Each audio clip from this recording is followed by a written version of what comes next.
Türkiye devletine gelende benim duygum özüme inanıp bilemiyor. Özüme inanıp.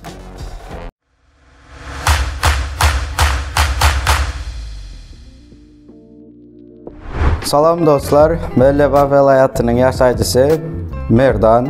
Ben Türkiye devletine okuğa gitmeye höves ettim. Höves etmeyim bilen ben Atamrat danışmanlığa yüz tuttum. Atamrat danışmanlığın üstü bilen ben İstanbul Medipol Üniversitesi'nin havacılık yönetimini kazandım. Sol havacılık yönetiminin tapşırmağım bilen priglasheniam geldi. Ben öz etraf bilim bölümüne priglasheniamı tapşırdım. Ondan sonra noyabr ayında bana güvennamam çıktı. Ben sol güvennama bilen ben Türkiye devletine geldim ve indi İstanbul Medipol Üniversitesi'nin havacılık yönetiminin fakültetinde ben izini devam edecek. Size de gelmek nasip etsin. Eklinize de sağ olsun adyan.